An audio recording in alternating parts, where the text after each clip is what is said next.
welcome back to New Rockstars. I'm Jessica Clemons, and this is episodes 1 and 2 of Netflix's final season of Umbrella Academy. Yes, the 4th and final season, which doesn't feel like a lot compared to Netflix's other shows like BoJack Horseman 6 seasons or Big Mouth 7 and still going. Nevertheless, the show is finally departing, and the 3 Doomsdays under their belts, Snow Powers and Sir Reginald Hargreaves coming back. There's just so much to expect and so much to break down and talk about. As we know, Netflix loves their binge drop, but not many of our viewers or ourselves love to do that. So we're gonna break down only episode 1 and 2 in this video, and soon, maybe in a couple days, you'll get the full breakdown, including this video, like what we did for Fallout. But before we get into it, first, go check out nerdride.shop where you can find the latest and greatest in New Rockstars merch. We got so much Deadpool and Wolverine merch, and honestly, you could buy it forever because it's great. We got some Agatha merch coming up. We also have just normal Easter egg New Rockstars merch, which I'm wearing right this second. In this shirt, there is an Easter egg of myself, and I couldn't find it. They had to zoom in for me, but my mom found it immediately. Go check out nerdride.shop for the latest and greatest in merch, and it's the best way to support the channel and support all the work we do here, bringing all these breakdowns and news coverage for you. All right, now let's get into it. Wait, before I do get into the breakdown, I'm sorry, one last thing. I want to remind you, I will be spoiling episodes 1 and 2. At the beginning of this video, I'm going to be breaking down episode 1 and not really mentioning episode 2, but I will use it for some evidence and better views that we can see in episode 2. It's just better to make sure you watch episode 1 and 2 before you watch my breakdown. So go watch it and then come back and then get the first 2 episodes. Okay, you watched it, right? The first episode is titled The Unbearable Tragedy of Getting What You Want. This was revealed on the Umbrella Academy Twitter a while ago, along with a script between Jean and Jean. The title really summarizes how the gang will feel. As we left them without their powers, they're now living their best lives, their chosen lives, and unfortunately, it's all messy for everyone in one way or another. We have access to every episode title now, but every episode's title was also released in different promotional material along with a box of the goodies that we'll get into later. And yes, there's criminally way too little of episodes. 6! Every other season had 10! So this season, it feels like we're missing 4 hours of content that could be explored. So yes, it makes me a little nervous, but damn, this family is having so much fun already in the first episode and I love it. We immediately get a recap of season 3, and though season 3 was released 2 years ago, the amount of information in this recap makes me feel like it's been 5 years since we've gotten it. As an even quicker reminder and recap, at Hotel Oblivion, Allison made a deal with Reginald Hargreaves to save the world so she could be with her daughter and Ray, the man she met in season 2. The deal required everyone's marigold to be taken from their bodies, which fuels the machine that resets the world. The marigolds, as we know, are what makes their group special and gives them their powers. In season 1, episode 10, Reginald releases a jar of lights out of the window on what seems like an alien planet. The implication is that these are the marigolds that go to Earth and implant themselves in the moms who then give birth to the superheroes. This is also where we see Reginald's wife die. Later we find out that her body was what Luther, unbeknownst to him, was guarding on the moon. In this new reality at the end of season 3, we see Reginald's wife is alive again, or still alive somehow. They burst out in 2019 without any powers, no Sloan from the Sparrow Academy, and they split up. And we don't really know what happened to the other Sparrows other than Sparrow version of Ben, and maybe that Luther's wife Sloan is now just missing, but the rest of them are just nowhere to be seen. Then it's revealed to us in this new resetted world, everything is in their father's name and he's kind of referred to as the Elites. After the recap, it's 6 years later from the time they stepped out without any powers, which was 2019, so now we're in like 2025. More importantly, they've been living in this world without powers for 6 years. As we enter the lakefront inn, Santa Baby by Eartha Kitt plays. It's also Christmas time. It's the holiday season. We're at a euchre tournament, a card game you usually play with 4 players, 2v2, and it's very confusing to me to play because I've never played it, but it is a game played around the world, commonly in Australia, Canada, and the Midwestern United States, which is probably why Jean and Jean are playing it. And this is where we officially meet our new original characters, Dr. Jean and Jean Thibodeau, played by the real-life husband and wife Megan Mullally and Nick Offerman. They both play mild-mannered Midwestern community college professors. Jean and Jean play against Merle and Milton, played by the identical twins Mark and Mickey McDonald. A strange man named Eddie brings a suitcase for Jean and Jean to make a trade offer. Inside this suitcase, we have a shirt for the 2000 New York Olympics. There wasn't a 2000 New York Olympics. That was in Sydney, and those pins commemorate JFK's re-election. However, in the original script, it was his 3rd term, so perhaps there's still a timeline where he's still alive. The tapes are for X-Filled 2 or X-Filed 2, The Glitch, Jerryland, 2 copies of Love on Loan, XO Marks the Spot, If Kennedy Lived, ironic, Don't Turn Around, and The Umbrella Effect. And this one has the logo for the inverted umbrella, the opposite of the usual Umbrella Academy logo. What's funny here is the Umbrella Effect will be the key term for all of this. The multiversal timeline of the Umbrella Academy and the effects and ripples it makes into the current timeline. However, the Umbrella Effect means a lot lot of things. There's a book on raising children in this horrible world called The Umbrella Effect. In economics and business, there's often a thing referred to as price umbrella, which at times will be referred to as the umbrella effect, and even cartels also create some form of the umbrella effect. The paper at the top next to the New York Olympics is a diagram, and it's really hard to make this out, but you can see the name Jennifer with question marks. Jennifer is very important. We'll talk about her more in episode 2. Don't worry. Hold on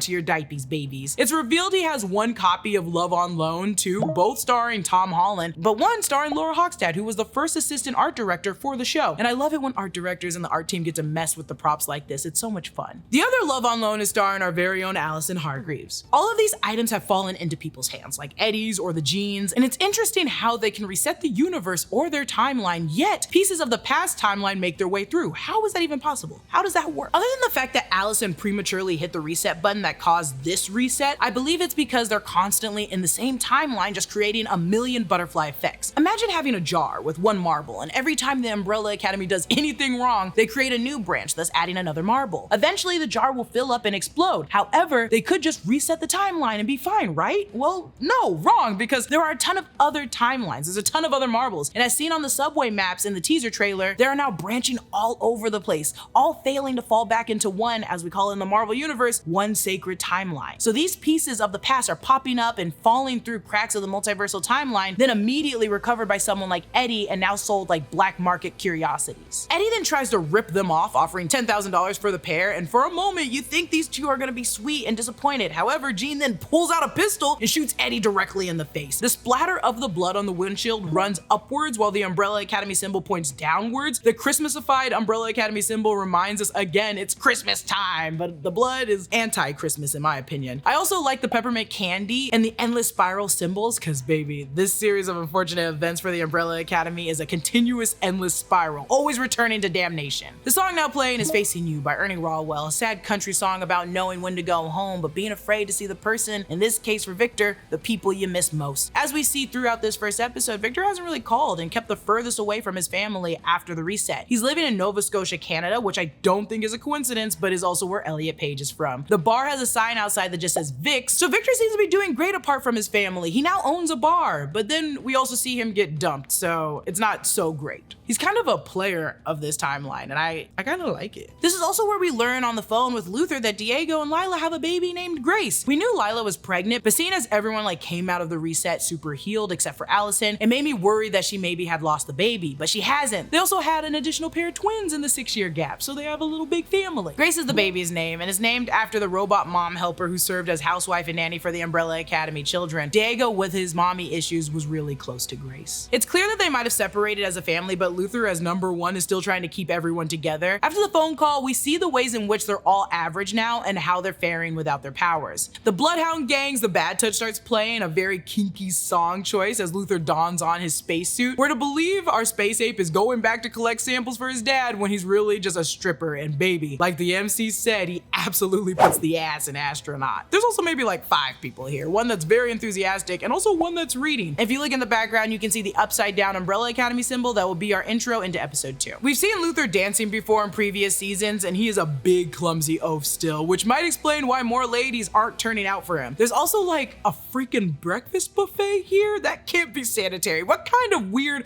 buffet strip club is this joint? Luther's lack of powers and averageness is shown here by his continuous self-harm while dancing. He hurts his back when doing a dance move and then crunches his nuts between the pole and the floor. Oh! He used to have super strength and durability and likely never had to deal with these kinds of middle-aged aches and pains. Then we cut to Diego, who is a delivery guy working for RPS. I imagine this is a satirical dig at like UPS. He's also sporting just a mustache instead of his usual goatee mustache combo. Diego's averageness, lack of superpowers is shown here by how bad his aim is when throwing these packages. He's also, as we hear from his supervisor screaming at him over the radio, super slow. He used to be fast and deadly accurate with his aim when throwing knives. Now he can't even throw packages onto a lawn. He just breaks windows. He also pees in a bottle, which depressingly is a real thing some delivery people have to do to meet their extremely tight deadlines. The dispatcher on Diego's radio screams this. This is obviously a reference to Stanley Kubrick's Full Metal Jacket and R. Lee Emery's famous line, "What is your major malfunction, numbnuts?" Then we see Lila at a place called Little Monkeys. She is in Diego's van. It was revealed a while back in Entertainment Weekly's summer preview coverage that her name is Wanda. And when I say her, I'm talking about the car. Lila is clearly an overworked mom for her daughter's birthday. She's still not dressed and is just a little tired. And Lila's powers were always her ability to adapt, and she could mimic other people's powers if they used them against her. Now she's having trouble adapting to just being a mom. So this is how they show her normal and just adjusting sans powers. It's also confirmed in this timeline Lila's parents are still alive. Her parents Ronnie and Anita Gill were murdered by Five, who was hired by the handler to kill them and make it look like a home invasion. Here they seem like doting grandparents, lightly scolding Lila for her choice of outfit in Punjabi. And then here's Ben in prison. We saw a snippet of this in the trailer. He's being picked up by Luther, and we learn in the second episode, I got caught up in a little international wire fraud thing. Oh my god, you're the Sparrow Bit guy. I saw you on the news. Keep your voice down. It's implied throughout the first episode that Ben spent his 6-year gap trying to be a mogul. It's revealed later that he went to prison for crypto exchange and he's proud to be like Elon Musk. We're supposed to like Ben, and Ben makes it so hard to like him. But this is also asshole Ben, so yeah, of course he wants to be like Elon. In season 1, Ben didn't get an intro because he was already dead at that point. And a reminder that this isn't that Ben. Like I said before, this is Sparrow Ben from the alternate timeline known as the Sparrow timeline, hence the Sparrow Bit guy name. This Ben was never killed, but was raised as Sparrow at the Sparrow Academy instead of the Umbrella Academy. This Ben is an asshole, and we call him Asshole Ben, whereas OG Ben was really sweet and eventually moved on to heaven or wherever after saving Victor. Ben's power was the ability to summon creatures from another dimension through a portal in his body and fight bad guys with those creatures. This was more explored in the comics. In the show, we kind of just assume he has just tentacles. You don't really get a lot of Ben using his powers since he was dead majority of the time. And of course, in Allison's deal with her father, she's back to being a famous actress. She's walking the red carpet, and it's really an ad for Toss and Wash. In the original timeline, Allison actually was a famous actress because she rumored people into giving her acting roles, which Ben kind of pokes fun at it in episode 2. In season 1, she walked the red carpet in a very similar red dress. Now, since she can't rumor anyone, she's stuck doing shitty low-budget commercials for cleaning products. She wanted her daughter back in her deal with her dad, but even that kind of sucks here because her daughter is kind of an asshole too. But at least she still exists, you know, and that's the best part. Also, I was an asshole like that when I was a teenager, and I regret it, so maybe she'll regret it when she's 30. Also, in the original timeline, Allison rumored directors and DPs to get scenes in one take. I heard a rumor that I get it in one. I heard a rumor that you think I'm perfect for this. I heard a rumor that you love me. So her having to do take after take after take just for a commercial has got to sting. Then we see Claire, Allison's daughter, being escorted by Klaus. Klaus is now very careful in trying to escape death. He says this. Well, do you have any idea how many pedestrians are killed annually in this country? Watch the puddle. 6,977. That's correct. Which I checked every place I could find, and in 2019, it's about 6,272 according to the fatality analysis reporting system of the US Department of Transportation. So truly, very close. They're probably more correct on the show somehow. I firmly believe it. When his father is training Klaus to understand his powers, Klaus was repeatedly hit and killed over and over again by cars. Each time he'd come back to life, so it's hilarious that now without his powers, he's just very careful around traffic, even wearing a reflective vest. That's why he says, trust me on this, Claire. So this whole opening sequence introducing the siblings and where they are now and this new timeline purposely mirrors how they were introduced in the series premiere, albeit with slight changes and in an inverted way like the upside down umbrella we saw. In the series premiere, we're introduced to the adult siblings in the same order. First Victor, number 7, playing Phantom of the Opera on violin, then Luther, number 1, on the moon putting on his spacesuit, then Diego, number 2, saving a family from a home invasion. It looks like here now he's starting the invasion. Then Allison, number 3, walking on a red carpet as press shout questions and take photos.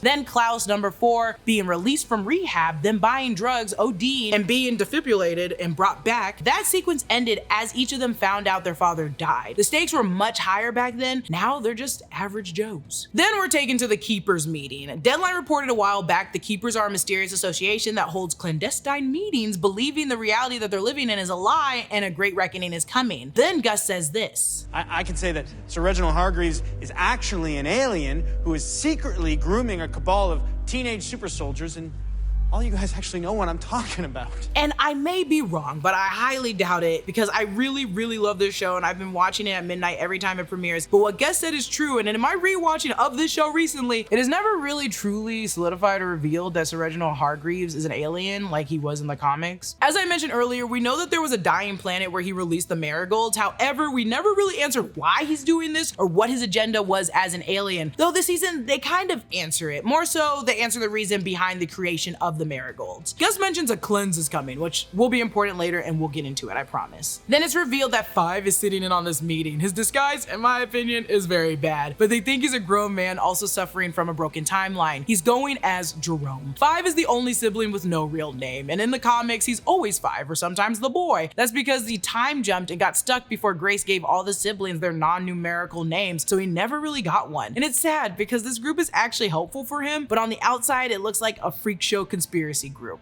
Delete Me is a hands-free subscription service that helps you reduce the risk of identity theft and scams by removing your data from hundreds of data broker sites. It's super easy to use. You take 5 minutes to submit your info to Delete Me. Their experts comb through the internet looking for places your data shouldn't be, and then they remove it and send you a report in 7 days. Delete Me works all year long to remove things like your name, address, email address, phone number, and more from data broker sites. And they're constantly adding new features and updating the removal targets to help you get back control over your personal data. Get 20% off Delete Me US consumer plans when you go to joindeleteme.com/rockstars and use promo code rockstars at checkout. That's joindeleteme.com/rockstars and use code rockstars. Thank you, Delete Me, for sponsoring this portion of the video. Interestingly, Five still doesn't look his age in this timeline, and in the comics he was stuck as a kid. And though he's done things here to look older, like putting on a fake mustache and growing out his hair, he's still not looking like his full 60-year-old self. In season 1, he didn't get an intro in the opening sequence because he was stuck in the future. He has the ability to teleport, time travel, and manipulate time, and is also a super genius and a super assassin. So being stuck in a group with like kind of dumb conspiracy theorists is his normal powerless life. But he still finds a way to use his skills to try and work for a shady organization. The actor playing Five just looks young to me, but it's not clear if he's aging in the timeline or not. He was stuck looking like a 13-year-old, so now he'd be like 19, or maybe for some reason he's still like just stuck not aging.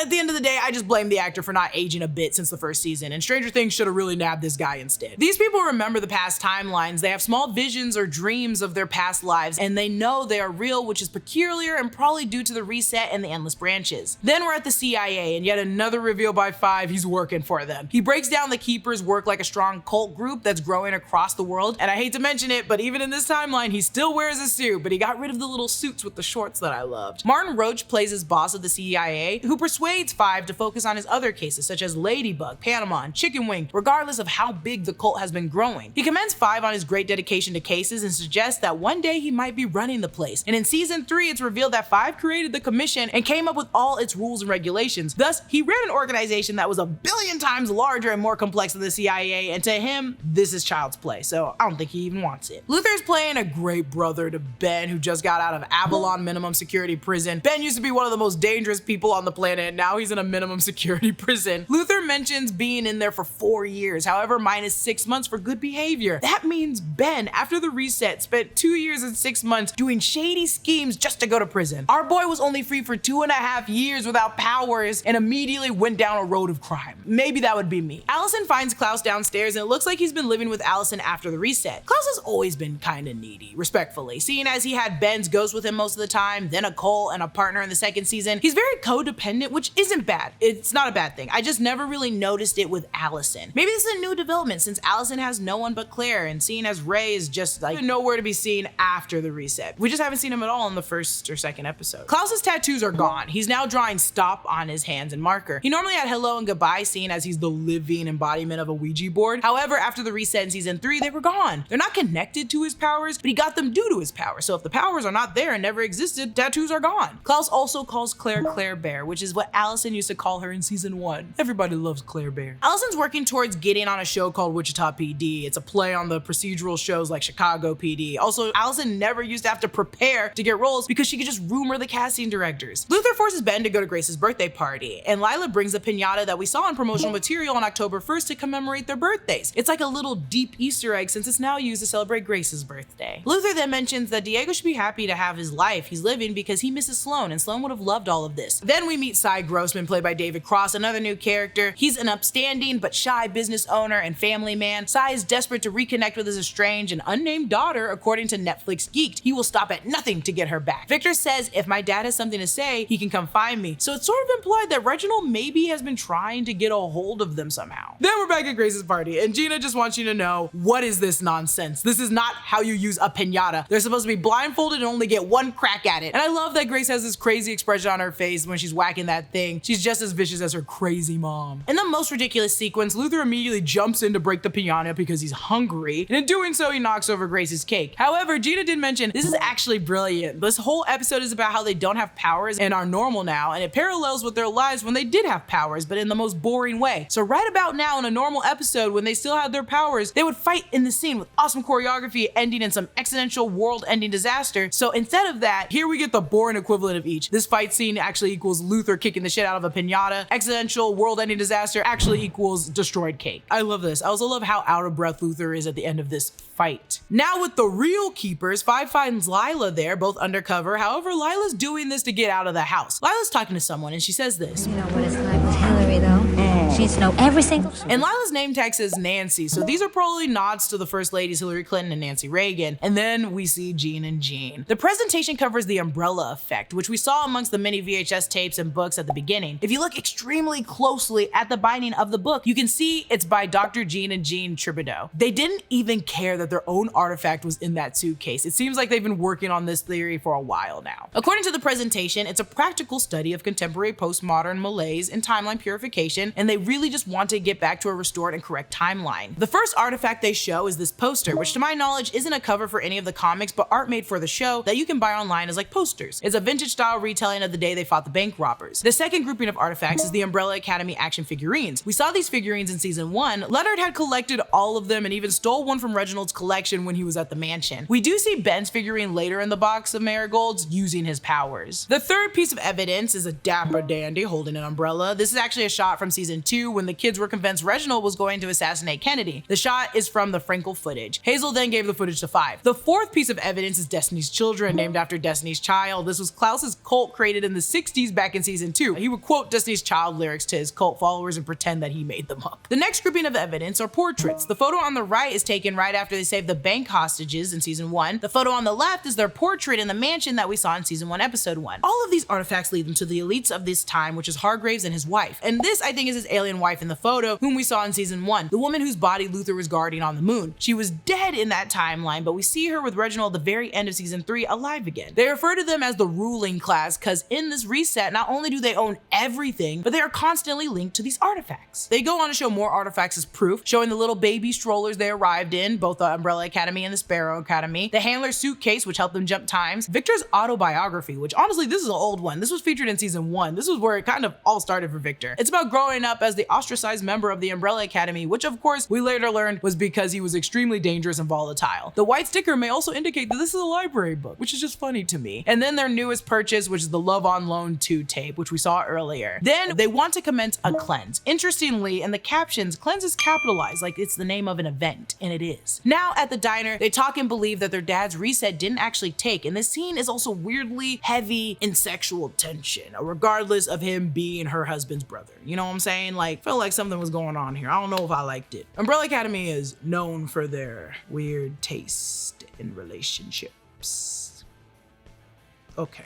Onward. Five mentions thankfully never being married, but he was in love with a mannequin once. Her name was Dolores, and he referred to her as his partner and said they were together for 30 years. She didn't like how much he drank, so he's never been married, but my boy's been in love. We're back with Ben and Luther has commandeered this broken down building that is Hargrave's home for wayward boys. We saw this in the teaser trailer, and I thought it was maybe where they were keeping Five, but it's just a condemned building that was once their home next door to the laundromat, which it always was. As they enter a crow cause, and Sparrow Academy's member Faye could manifest crows from her body and use them to do her bidding, so maybe this is a little holdover from her. Then they get the team up, and I love that Diego looks to Lila for confirmation that he can go, and she responds, "I'm not your mother," because Diego's a mama's boy of the group and he needs direction. They speed Wanda past Pace Pharmacy, an actual pharmacy in Toronto. This is the actual building, and what's even funnier, across the street from that building is the cleaners, not Size Cleaners, but someone else's. Inside the cleaners, they find Victor tied down very easily. Immediately, Sai calls them the Umbrella Academy, which is sus. He pulls out an article article from a newspaper about them saving the Eiffel Tower and receiving the key to the city of Paris. In the comics, their first mission was with the Eiffel Tower when they were 10. It was controlled by a zombie robot named Gustave. And Klaus even questions it. They never saved the Eiffel Tower themselves, so this is a different version of the group that clearly stayed a team into adulthood. They also have Cha-Cha's mask, the towel for Hotel Obsidian from the last season. You get a better look at it in the flashback in episode 2. Another vintage comic book, Enter the Televator, which is featured in the Apocalypse Suite 1 of the comics. I believe these are Dave's dog tags, Klaus's boyfriend from the 60s who died in Vietnam. We also see a marker with a blue tip. This is better viewed in the second episode as well. This is to commemorate bingo, which the handler and Lila like to play in season 2. Sai tells him how his daughter ran away to be with the Keepers and started getting deep into this weird stuff, and he needs the Umbrella Academy to find her. She and the Keepers had collected all this stuff. Sai says his daughter is named Jennifer, and since season 1, we've been hearing about Ben and the Jennifer incident. This was the incident that somehow led to OG Ben's death during a mission. We never got the official story of what happened, and there are a lot of theories online, from Ben choosing to sacrifice himself to a woman named Jennifer who was in danger to a woman named Jennifer actually killing Ben. We meet Jennifer next episode, and it kind of clears up who Jennifer might be. Sai also had the marigolds, which flew into their mamas and gave them their powers, which is insane that he just has this in a box just sitting there glowing and he didn't even mention it first. Over dinner, they discuss whether they want their powers back, and everyone says no but Ben, because Ben respectfully has nothing really to live for without his powers, so he takes the marigolds and spikes everyone's sake. Then we close episode 1 with the bad touch again. We open episode 2 titled Gene and Jean with Luther waking up at 10:48 a.m. alarm perched on 2 books: How Your House Works by Charlie Wing, a book about understanding your house and fixing any issue, then Moorish Architecture, which is style within Islamic architecture. These are books he's reading to fix his home he's currently squatting in, as he constantly brings up he's DIYing the house back together. He smashes the alarm indicating that he's got his powers back because yes, Ben spiked their drinks. The next thing he knows, he's at work dizzy and sick. He thinks he's got food poisoning from the night before. Cobra Man's Powered Up plays, and as Luther gets his second win, the lyrics are really fitting here. I'm coming back on top and I'm flipping the switch. I turn the voltage up,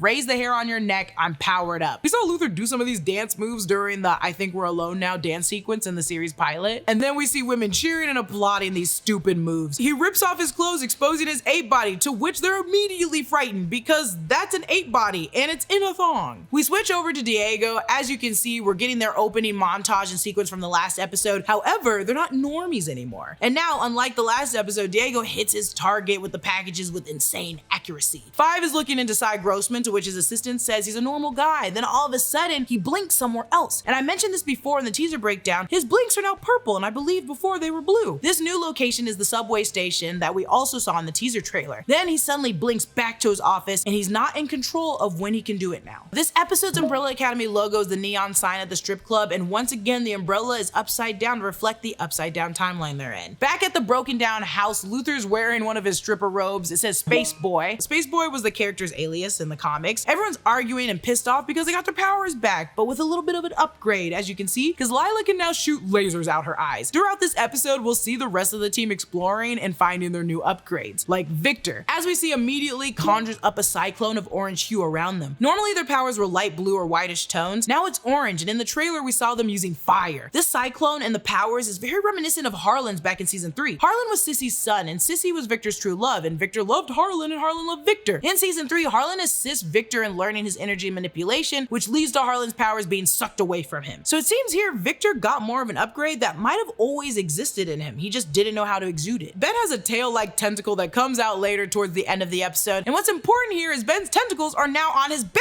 instead of on his abdomen, and they won't go back in. So his powers used to be that he could like use a portal to different kind of like monster dimensions in his stomach that he could use to summon other monsters. And one of them was a tentacle monster, and now they're on his back, just hanging out. Ew. Diego normally has trajectory manipulation. He can control whatever he throws. With his new upgrade, he can now manipulate things thrown at him, like bullets. We saw him with this power in an alternate future in season 2 when he and the siblings were fighting the army and everyone had gotten massive upgrades. And then we have Luther. I don't think Luther could always take bullets into his ape body. It was implied that his skin is super strong, but we never really saw it. And I know in the pilot, Diego slashed him with a knife and it didn't really leave a mark at all. Allison no longer has to speak to control you. She can now do it with her eyes, perhaps her mind. We haven't really seen much of it used yet, but she no longer has to say, I heard a rumor. This was another thing we saw in the alternate world-ending future in season 2. And I wonder if this is what would have happened to their powers eventually anyway if they'd mastered them better or something. When Victor starts freaking out, Ben walks in and says, "Relax, Kodiak Jack," which I know from the Mighty Boosh. It was a sort of weird mountain wilderness man, kind of hillbilly-ish, which is probably the joke at their new lifestyle that's kind of modern cowboy-ish. Ben admits to spiking their drinks, and it's revealed Klaus never really took his sake shot in the first place. Tossed it behind him somewhere. So does that mean like a waiter that got hit maybe has some powers now? Ben's looking sick and says he feels great, and maybe they just need to take some more of the marigold. Then he rubs his gums like a little cokehead. I guess the amount of marigolds was never really checked, so maybe taking too much gives you the effects of a hangover or maybe like addiction recovery. Allison mentions they destroyed the world 3 times, to which Diego argues they also saved it 3 times. And as a reminder, Allison is referring to the 3 world-destroying events in season 1, the first apocalypse, season 2's doomsday in the 60s, and of course the reset in season 3. But Diego's saving moments he's referring to are 5 and the rest of the group traveling back in time to reverse the collateral damage of season 1's apocalypse, Ben saving Victor in season 2, and this reset caused by Allison in season 3. So they never really saved the day like 5 is instigating. I love it when they're criticizing Ben, they say Ben was busy playing backgammon with Bernie Madoff. Bernie Madoff is a man who masterminded like the largest Ponzi scheme in history, worth $65 billion.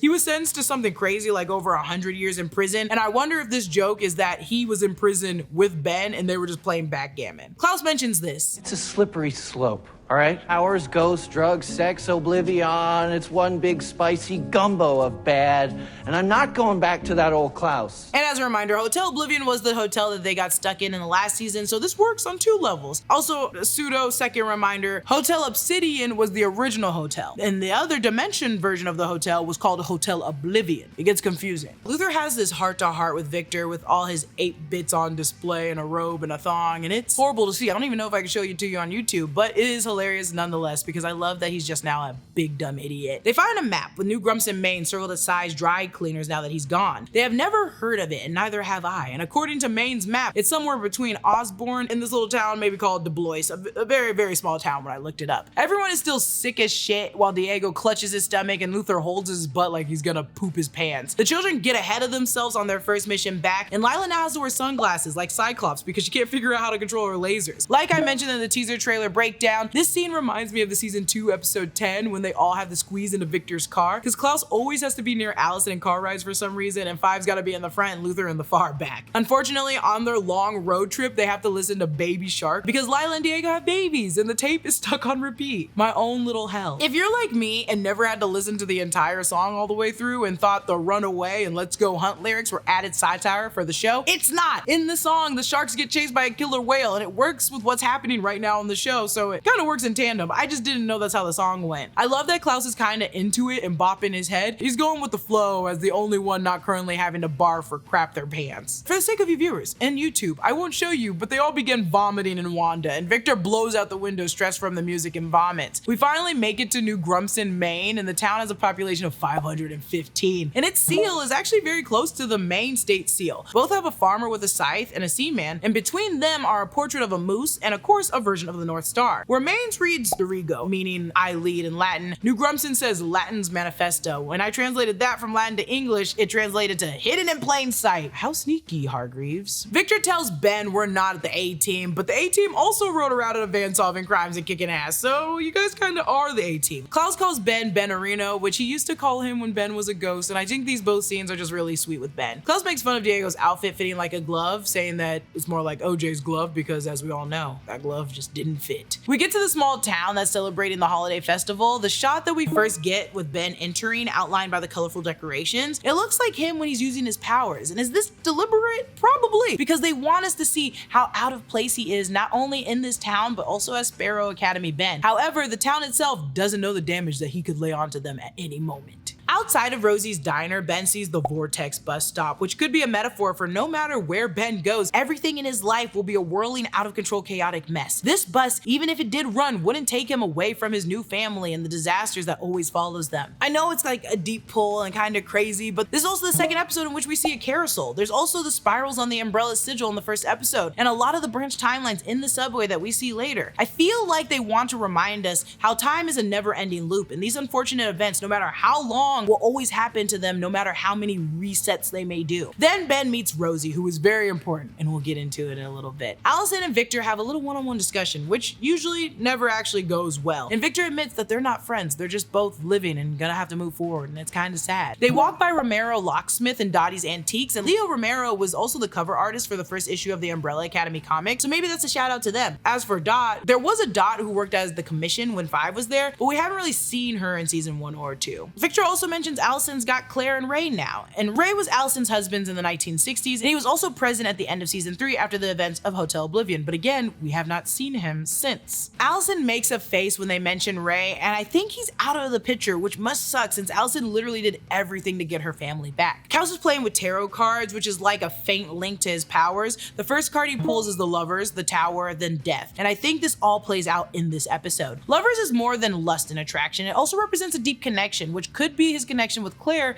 and especially Allison. The Tower means sudden change and sometimes destruction and danger, and I believe this is when Allison gives him the marigolds after being shot at the end of the episode that leads to his death, aka his resurrection, and his powers back as a human Ouija board. So I think we see this all play out this episode. It might also play out throughout the season, but we don't know yet. We learn that Rosie was raised by Gary when her parents died and when she was very young, and now he's her step-uncle. Ben understands being raised weirdly, and clearly they're growing a little attraction to one another. You can feel the sexual tension. When Allison asks Dottie if she knows Jennifer Grossman, the lady immediately starts spreading the word, so clearly this is all a trap. In a B-roll of New Grumson, we see the statue commemorating Grumson, which kind of resembles Gene, but I just also think it's funny that there's a man named Grumson somewhere. The town immediately turns on the family, and we see Victor uses fire powers, and it didn't evaporate Dottie, it just pushed her back, so she's not dead. In the rush of bullets flying and dodging, 5 winds up back at the subway station. Back with Rosie and Ben, now tased, we see Ben's tentacles completely come out. In the subway we saw in the teaser trailer, we learn now that it takes you to different timelines, and I love the idea of using a subway map to reference a multiversal timeline. This is the cleanest subway I've ever seen in my life, and I'm from LA, the dirtiest subway in the world. Also, the art where ads usually are really stunning. The ads are very vintage, almost 60s style. We even see more endless spirals on the glass. When 5 gets off the subway, he's back in Grumson. They're still celebrating the festive season, but now the statue is a woman. Rosie runs away from her step-uncle, and he responds to the bullets firing, "We can't hurt the girl." Back at the van, Klaus is listening to sitar music, and I think it's a recording of him reassuring himself. Then a woman comes running claiming to be Jennifer that we learn actually isn't Jennifer. We learn that Rosie is actually Jennifer, and the fake Jennifer shoots Klaus directly in the chest. The town was meant to keep Rosie, aka real Jennifer, safe, so fake Jennifer says. This isn't the first time Klaus was shot directly in the chest either. Stanley shot him in season 3 and he came back to life. So, well, he had his powers. Now he doesn't have his powers, so he's dying. We learn these people work for Mr. Hargreaves under Hargreaves security. There's a chance they were actually protecting Jennifer while the keepers needed her to perform a cleanse. The only question now is,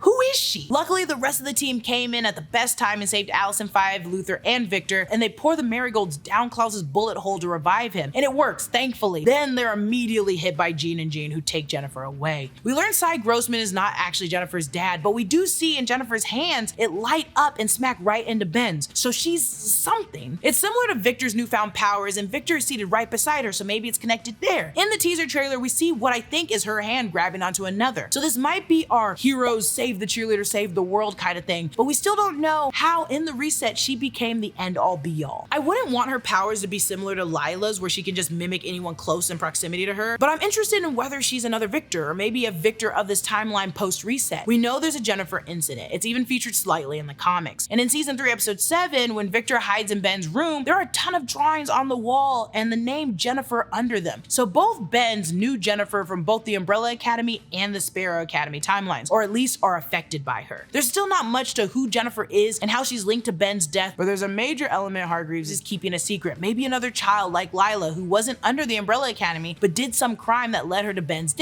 Maybe Ben's mother, we don't know yet. That's for the remaining 4 episodes to tell us. And that's it for my breakdown on episode 1 and 2 of the 4th and final season of Umbrella Academy. Get 20% off Delete Me US consumer plans when you go to joindeleteme.com/rockstars and use promo code ROCKSTARS at checkout. That's joindeleteme.com/rockstars and use code ROCKSTARS. Thank you, Delete Me, for sponsoring this portion of the video. Thanks to Gina Ippolito for helping me write this bad boy, and make sure to let us know how you feel about Umbrella Academy Season 4 so far in the comments. Follow me at Lulu_Clemons and subscribe to all 3 channels of the new Rockstars Network for breakdowns and news coverage of everything you love. I'll see you later.